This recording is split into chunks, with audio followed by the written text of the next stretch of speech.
So, Be'ez Hashem, to give a little bit a context to the time that we're living in and the emergence of all the different, various different technologies, AI, augmented reality, possible breakthroughs in science, and certainly in medicine, unprecedented possibilities of rejuvenating body parts.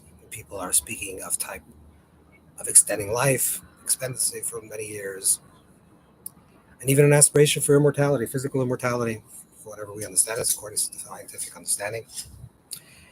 And with this emergence of these new technologies and this new reality that people are being faced with, some people are conscious, being aware, some people are not so conscious. It creates a lot of confusion, uncertainty, apprehension, and a lot of anxiety sometimes. So I wish to explain a little bit this what we're living through, the times that we're living through, and to explain a little bit within the context of understanding the projection and the arc of history moving upwards towards what is called an Hogas HaYichud, the idea of moving towards the revelation of, of the oneness of Hashem, the revealing of the interconnectivity and the ultimate unity that exists within the entire creation with the Creator, and ultimately the idea of the Geula, redemption, and the revealing of Mashiach. So this process that we're experiencing today in the year this year, and this seems to be a rapid escalation of a lot of these ideas. Things are moving very quickly, and to try to give a little bit of context of what these ideas are what these ideas represent, and how do we understand this within the greater context of the meta history of the unfolding of life, and especially presently, right now, sitting in Artsein Akdosh and Eretz Yisrael, the Holy Land. These ideas become much more into focus, as I'll be explaining. So the Zohar, famously in Parshas Leach, the Holy Zohar writes in Parshas Leach, predicts, reveals, prophesies, where it explains that there are the lower wisdoms, the lower waters, and the upper waters. And in the year, and the division of time is into, the way the Gemara explains it, is into these pockets of 2,000 years. In the cycle of the 6,000 year, 6,000, 7,000 year cycle, which is Sefer Tmuna says is many cycles within many different cycles. Of each 7,000 pocket has 7,000 cycles, has seven separate cycles. But the way classically, the way the Arizal understands this, is that there is this process of the evolvement from the human species, from the creation of Adam Rishon, and this is a 6,000 year project. And as we're working closer towards the 7,000 millennium, which is ultimately the idea of Chat Korv, which is the idea of that the world will be completely transformed into a new reality. So the Zohar says that in the year 6,600, there will be an opening of wisdom, both of the lower wisdom representing the lower waters and the upper wisdom. The lower wisdom represents the scientific or the natural wisdom of the world, scientific and the understandings of the working of the human being and the psychology and philosophy, the emergence of that, together with the opening up of tremendous spiritual wisdom that will come from transcendence, from a place of higher. And this will be revealed as a unity between these two, the upper and lower wisdom. And there'll be a achtos, there will be experience of this oneness, and then that will be part of the revealing of the oneness of Hashem. This is what the Zohar says in the year 6,600. So let's use a little bit the English dates for these things. So not roughly, but the date is the beginning of the 6,600 year is the year 1740, leading to the year 1840, which we know that scientifically there was tremendous revealings of wisdom, of scientific wisdom, first at the beginning that created some type of unity within the physical space of the world, whether it's through the development of the locomotive, which created a possibility for people to travel great distances much quicker, and therefore travel became much more prevalent. And later, the idea of the emergence of the technology of the telegraph. So this is on a lower wisdom revealing, and then we'll talk on the lower wisdom in a higher wisdom in a second. And then there's also this constantly evolving from the year 1740 to 1840 to 1940 until the process that we're about to enter into the year 2040. Tough. So this is a process of this process of this evolving. So generally, in the beginning of the 6,000th millennium, which was the year corresponding to the year 1240 Common Era, we saw also a proliferation of revealing of the wisdom of Kabbalah, of the upper wisdom of Torah, the inner upper wisdom of Torah, specifically for the person that was born in the year 1240, Rabbi Avraham Balafia and his school of thought. But in that time period, which is the time period of the students of the Ramban, the Nachmanides, that was the great revealing of wisdom that came out of Gerona and Barcelona, in particular, and also with Chachmei Ashkenaz at that time, was the revealing of the teachings of Kabbalah, teaching of the inner wisdom of Torah, of the higher wisdom, the transcendent wisdom, the upper waters that we can reveal. A few years later, the Arizal lived. And the Holy Arizal revealed the ultimate wisdom that completely transformed the landscape of understanding, of the spiritual understanding of the inner workings of the world. The Arizal revealed many great secrets, besides the general, principally secrets that the Arizal revealed. The idea of partsufim, personas, interconnectivity of things, the idea of tzimtzum, the contraction to infinite light, some of the great foundations of understanding the world. We know that the teachings of the Ari that he revealed was a mashal, was a metaphor. And he explained the metaphor of the way things work, but he never explained the nimshal, the interpretation of this particular metaphor that he wrote. He didn't write, but he wrote very little small amounts of the Idris. Mostly was written over by Chaim Vital, and parallel to that was Yisrael Sarug. The teachings of the Ari was not interpreted, the nimshal, so much so that the Gra once said, the Gaon of Vilna once said that he's uncertain even Chaim Vital understood the nimshal, whatever that means. But when he read Masal Shel Avraham Avinu, when he read some of the later texts that the Arizal wrote, that Reb Chaim Vital wrote, it was clear that he understood the nimshal. But what is the nimshal? What is the interpretation? Why the Arizal didn't reveal the nimshal is a question. The Kamana writes that he once asked this question to the Ari himself in some type of mystical vision, a dream, and the Ari explained and told him that he did not merit to live to the year 40, to 40 years old. And therefore, had he lived to the year 40, he would start revealing the Nimshal, since Arizal passed away at a very young age of 38. And he only revealed Torah for almost only a year and a half. He never got to reveal the teachings of the Nimshal. But if he would have lived until 40, he would have revealed the interpretation, the Nimshal. Either way, even though he did not reveal the Nimshal, he did not reveal the interpretation of what he was teaching. In the year 1740, which is the beginning of the year 6,600 in the Hebrew cycle, in that time period, during that time period, it was a phenomenal time period, and that we find some of the great interpreters of the Nimshal of the Ari, the interpretation of the Ari, lived at that particular time. Besides some great tzaddikim like the Or HaChaim HaKadosh and others. And these tzaddikim, these souls, these righteous souls, lived in different parts of the world and revealed a different type of nimshal, different type of interpretation of the teachings of the Ari. Let's start off with the Ramchal. So the Ramchal, Moshe Chaim Luzzatto, who was an Italian scholar, born in Padua, which is near Venice. There was a famous yeshiva in Padua at that time, and he studied there. So the Ramchal, Moshe Chaim Luzzatto, had a small group of Talmidim, students, also Talmidei Chaver. There were some of them was age, some were even older than him, like Ramesh David Valley, Ramdu, and Yonason Gordon, other great tzaddikim that lived in this Chabura. And the way that Arizal, one second, that's from Moshe Chaim Lutzatto, that's Ramchal. So he's an Italian scholar.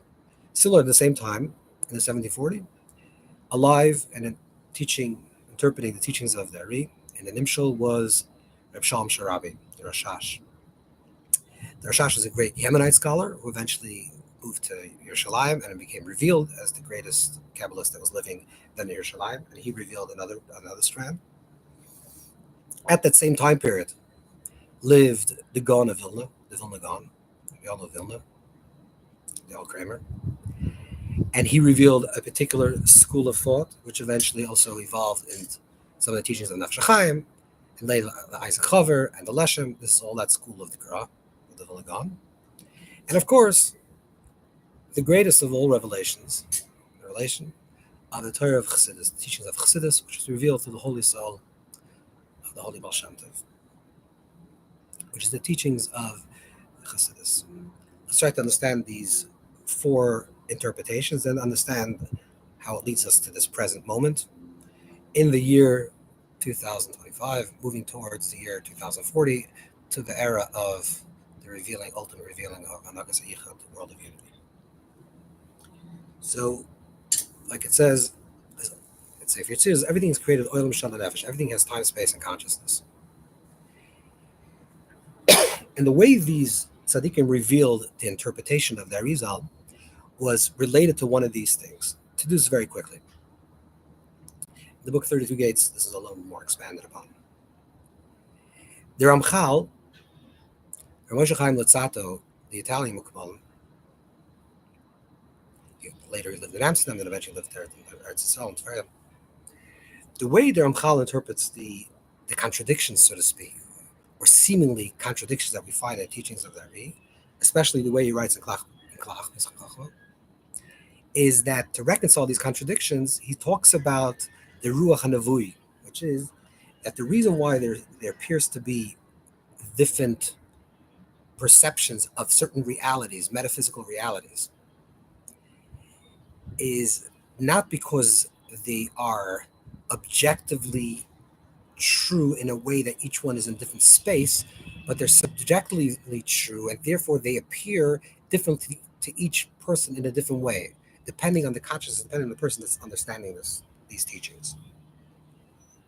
Whether Ramchal means this literally only, that there's only a subjective truth and there's no objective truth, which is the way the Leshem writes apparently on the Ramchal, or does he mean this also as a type of metaphor, is debated, and certainly in his writings and other letters, it seems to be that he says that it's an objective truth.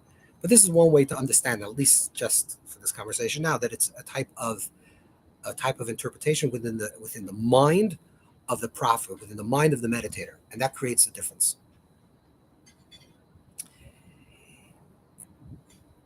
This is generally within the consciousness, within the understanding of the person. There's also an element that the Ramchal is very much connected to understanding the meta-history, the unfolding of history throughout time. But we'll hold that for a moment. In the teachings of the Gra, specifically in the book Kol HaTorah, which seems to be connected at least to the teachings of the Gra, and depends if this is an authentic text or not authentic, you find a lot of remuzim, a lot of hints in the teachings of the Gra for this idea, which is that the Vilna Gaon was interested in seeing how the Kabbalistic structures of the inner universe reflects itself and how it evolves within the actual unfolding of the meta-history of time. So in the structure of time, how time is evolving, you can see different patterns. Again, we said before, this is also connected to the Ramchal's teachings. This is where the Gra is also very much connected to the Ramchal, Moshe Chaim Lutzatto. So to see the revelation of the divine within the meta unfolding of history, to read history from a meta understanding, and also a progression, a movement forward. This is in the world of time. The Rashash is connected to the conceptual idea of space, which is that up until the teachings of the Rashash, the way we understood the teachings of the Arizal was an oirach and roichev.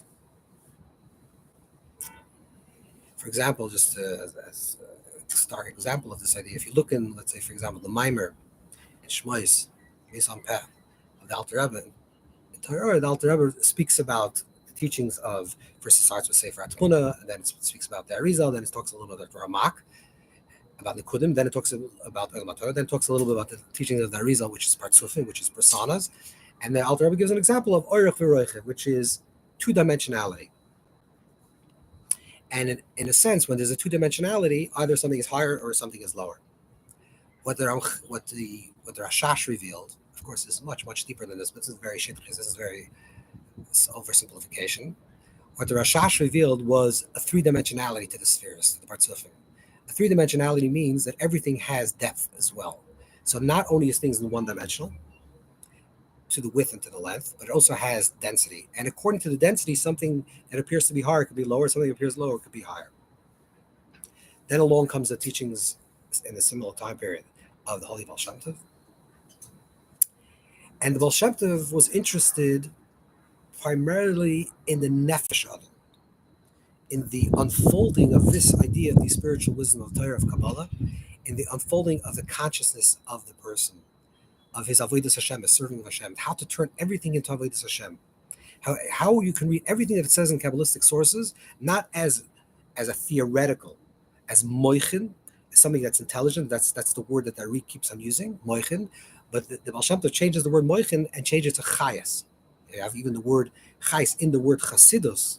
You have the word chayas, soid chayas, the secret of chayas. That what is chayas? Chayas is alive. How we can take these teachings and apply them into our own personal developmental states. And everything is an opportunity for avodas Hashem. Everything is an opportunity. Everything that we learn in Torah Society and the inner secrets of Torah is an opportunity to understand this in terms of avodas Hashem. That's why the great tzaddikim, Talmidei Baal Shem, the students of the Baal Shem, whether it's the Alter Rebbe or Mamish, the same thing as Reb Nachman of Breslov says the same thing, that Pri Eitz Chaim is a book on Musar, that the main teachings of the Arizal is actually a book on ethics, on behavior, because we have to understand how all these deep teachings is not on a theoretical level, in a moichin level, in a level of abstraction, in a prophecy level, even how it unfolds within time and unfolds within space, but how it unfolds within our own consciousness, within our own development. How do we become more refined, more edel, more erlich? How do we become elevated and conscious and aware and mindful and loving? And how do we develop these? How do we unlock these negative forces within ourselves if we have the klippas, not to be angry and not to be judgmental and not to be frustrated, and to live with emunah and clarity and faith and dveikus? This is all developmental ideas. So these are these four paths that started to begin to be revealed in the year 1740, and that's when it started to really understand it. This is one part of this equation that's still missing, which is really anticipated by the teachings of the Baal Shem Tov. But one part of the equation seems to be missing, and that part is the guf, the body. That the body is not only to the teachings of Kabbalah, teachings of the secrets of the Torah, to revealed in conceptual time, in conceptual space, in conception of the meditator, in the meta history and the consciousness and the subconsciousness of the states of the person, that's in the psychological states of the person. But actually, the spirituality and the oneness of Hashem is to be revealed in the body itself, in the guf. In the guf, in the body, which ultimately, this is why we say that ultimately, there'll be the resurrection of the dead, Tchias HaMesim. Because the idea of Tchias HaMesim, the resurrection of the dead, which the Leshem says is the resurrection of the material, of all bodies, because every single moment you're shedding your skin, you're shedding you're shedding yourself, and you're constantly rejuvenating your body constantly. The resurrection is the resurrection of the entirety of all physicality. That resurrection of tchiyah, which means there's a tchiyah, there's an enlivening of the body and its connection to the divine life force, and it's a recognition that it's part of the divine life force, which is a Elokim Chaim, which is a living presence. Therefore, the body becomes alive. That's reflected in the idea of resurrection. That's why the emunah, the belief in the resurrection, is not just a sidebar. It's not just an idea that there is also the resurrection. Like that, you believe in Torah Messina, and you also believe that there'll be a time that there'll be a resurrection of dead, but that's inherently part of the whole spiritual process of Matan Torah. The beginning of Matan Torah, the beginning of the whole project is dir b'tachtonim, the idea that the transformation of the physical world, the physical world reflected in the physical body, the guf itself, will be transformed. That guf adolhin condition, the recognition of the body itself is holy, and the wisdom of the body, and the recognition of the oneness of Hashem is revealed within the body. This is ultimately the highest revelation. Like Der Marash writes, the fifth Chabad Rebbe, fifth Lubavitch Rebbe, that la'asalavi in the future is on neshama nezenes min haguf. The soul will take nourishment from the body. Today, the body takes nourishment from the soul. That's in the world of Ishtalshalos. That's in the world of revelation. That's in the world of Giluim, of grades of reality. And then the worlds of Etzem, of Atzmius, of the essence of existence is revealed specifically within the body, because it also believes that it's created itself. So it's a reflection of Atzmusi Yisborach, like Alter writes in Tanya. It's a reflection of its essence, of the essence of the Creator. And that will be, the neshama will take pleasure, will draw nourishment from the body itself. This is what Chazal said. The Gemara says in Nida that Ein ben David da achaticha kol neshama shebeguf. That Mashiach will not be in this world, will not reveal itself in this world, achatichla, until there will be an expiration of kol neshama shebeguf, all the souls within the body. Which the deeper reading of that is that in the times of the future, in the times of Mashiach, there will be a tichla, there will be a koloy, and there will be expiration. And the neshama will go out in koloy to the root of the atzmius of the body, of the essence of the body, because we'll recognize that there's something holy and something even holier in the body itself. That the body is the atzmius, the body carries the atzmius of Elokus, and therefore there has to be immortality. There has to be something that has to be a nitzchias. That's like there's a nitzchias, there's an eternity. There's an immortality in the soul because it's part of the revelation of the Ein Sof, the infinite light. There has to be an immortality that is reflected eventually in the body.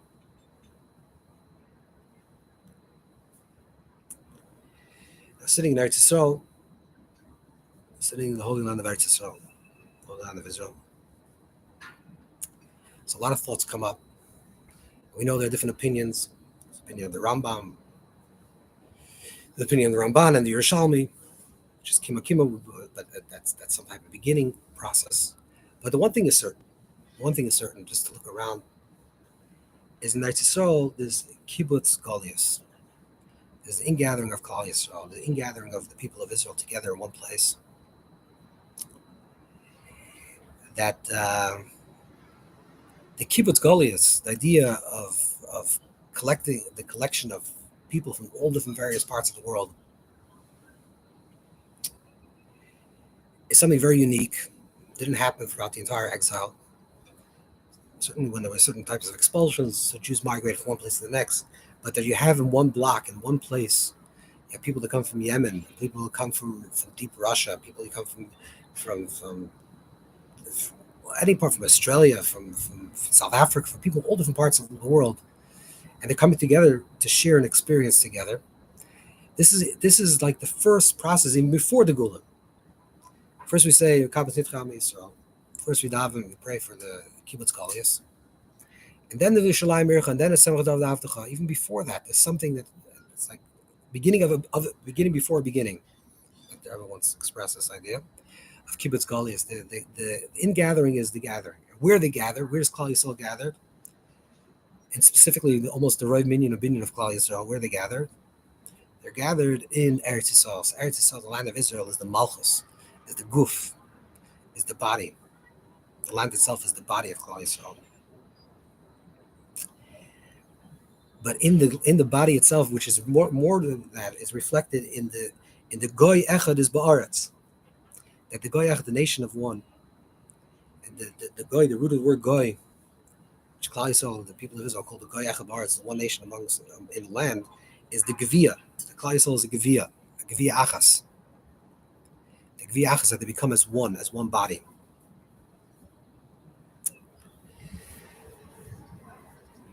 So let's think about this in terms of time again. All this begins in the 1940s in great earnest. But there was a parallel thing that was happening in this world, a terrible destruction. with the Shoah, the Holocaust,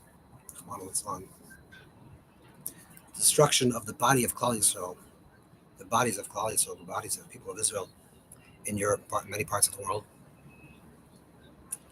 which is another type of anti-Semitism that the Jewish people had to suffer through the 1940s,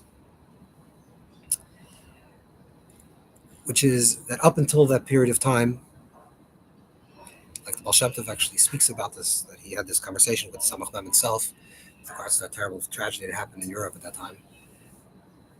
That up until that time period, anti-Semitism was always directed towards what Yiddishkeit represents, the ideals of Yiddishkeit. And the holding out the Torah mitzvahs, the Shema Yisrael Hashem Elokeinu Hashem Echad, the holding out to the oneness of Hashem, and the belief in the oneness of Hashem, and the oneness of Torah. And Rahman al-Islam, throughout history, through the pogroms and the persecutions that we suffered as a people throughout our long exile, it was an option, even though it's not really an option, but it was an option. As Rahman al-Islam, if a person, God forbid, a person schmatz, a person gives up on their Yiddishkeit and says, I'll no longer identify myself as a Yid, as a Jew, and connected to my Judaism, even though, of course, you can't. A person can never do that. Like the Gemara says in Adam and Dal, Af Bishachata, the story of Achan. The Gemara says, terrible, terrible averes, terrible, terrible sins, etc., terrible things. The Gemara says that Nikra, like the Rabbeinu Chanal writes, says Nikra Rahman Nikra Kakara Yisrael. Hashem still calls Yisrael, still Yisrael. But yet, in order to save their lives, and we should never judge a person in such situations, they gave up on their Yiddishkeit. Many, unfortunately, as we know from history. And they were let off the hook. They were told, we're not going to bother you. But then there's a type of anti-Semitism, there's a type of sinah. That's sinah sheyard loylam through Sinai. There's a type of sinah that was revealed, that reveals itself only in Achas Hayom, it reveals itself at the end of time, because it has to be the Zel Umazah. Has to be the opposite side of that. There's a revealing of the anti-Semitism against the guf of Klal Yisrael, the body. That the body, there's a hate for the body of Klal Yisrael. There's the physical existence of a Jew, no matter if he denounces Judaism, no matter if he's living as, God forbid, as a heretic or even worse. Doesn't matter. There's a hate towards the Jew, to the body of the Jew. Now, even though we say that the Levush writes this is really the story of Purim as well, and it's connected also to the Guf, but there's because they say Shyness, because they had a different religion, they had a different practice. The same Shyness, they have different religion. Therefore, if you gave up, a person at that time, the story of Purim, which the Alter Rebbe writes that Klal Yisrael was in a Turah Mesiras Nefesh and a posture of Mesiras Nefesh the entire year. But if you did theoretically give it up, then you survived. But in the 1940s was a different story. The late 1930s, it didn't matter. And why was this revealed? Why was this terrible, terrible thing that was revealed in this world, and it's still being revealed in this world? Because it's the Lul Mazeh, it's the other side of the Kedushas Klal Yisrael, the Kedusha of Klal Yisrael in the Guf, in the body itself. The choice that HaKadosh Baruch Hu made in Klal Yisrael is in the Guf, like the Alter writes in Tanya. And therefore, the Lul Mazeh of that, and is the opposite side of that is the affront to that truth of the body of Klal Yisrael. And the interpretation of that is that Klal Yisrael, the body itself, is Kedusha, is holy, which will be revealed ultimately with the resurrection. This is why in the 1940s also there was a kibbutz Nitchei Yisrael. There was a gathering of the Gufim of Klal Yisrael with completely different understandings and different levels of commitment to Yiddishkeit. But it became a Gevia Achas, Eretz Achas in the land of Eretz Yisrael, in the Malchus of Klal Yisrael, in the Guf, in the body. And that was the Lumazah, that was the opposite side of that. The positive side. That we're all one people, because we're one Guf, one body. And with the Avora Shechina, like the Holy Maggid writes, every person in Klal Yisrael is the Avora Shechina, the limbs of the Shechina, and when there's pain in one part of the body, the entire body feels the pain. And when there's joy in one part of the body, the entire body feels the joy. Because we're one body, we're Gvia Achas, and the Kedusha is Goy Echad Ba'aretz, to reveal the Kedusha in the body. And that already began in the 1940s. Tafshin. And as we're approaching now 2040, where there seems to be again a tremendous resurgence, similar to the resurgence of anti-Semitism that happened in the 1930s in Europe, seems to be a resurgence of this type of anti-Semitism around the world.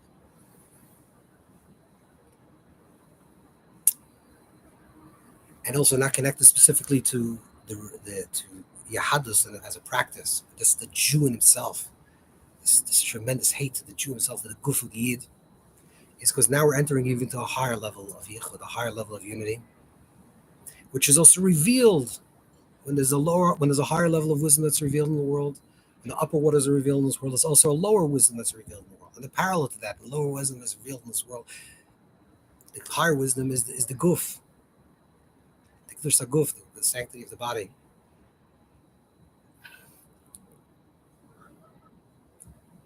And the mitzvah of Ahavas Yisrael, the mitzvah of loving your fellow Jew as yourself, because it's like your Yerushalmi says, it's like a Guf Echad, it's one body. This is the avoidance, the highest avoidance today of Yid today is Ahavas Yisrael.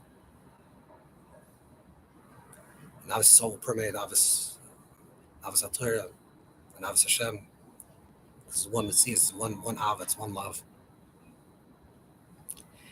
So as we're coming to the year 1240, which is 200 years before the end of the millennium, which the lesson of other tzaddikim write is already the beginning of the Tchias HaMesim, the process of Tchias HaMesim, the resurrection of the body. There's a Tchiyah within the body of Klal Yisrael. Like someone trying to write in the body of all righteous people. That there's a Tchiyah in the body of Klal Yisrael, because there's a resurrection of the body of the people of Israel. Therefore, there's a tremendous amount of hate in this world. Against is the Ummah, that's the other side. And parallel to that, as is a revealing of the higher waters, is also a revealing of the lower waters, which will help us understand, we'll have the tools to understand what it is that we're seeking, what it is that will be in the future, the immortality of the body. And that's why the emergence of a lot of these technologies,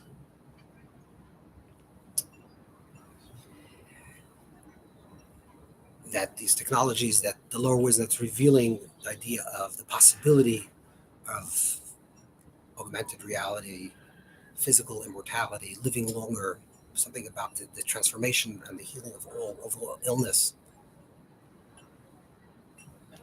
which is slowly happening, revealing in this world, should bring a lot of excitement.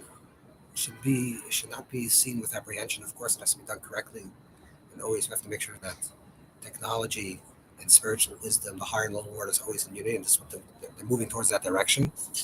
But what it's really doing is it's showing us in real time the revelation of HaKadosh Baruch Hu, of the oneness of Hashem that's being revealed in the body. That the immortality, the Tchiyah, the resurrection, is within the body. That's on the lower level and the higher level. And that's all part of the same process that we're experiencing now. And the revealing of this higher potential.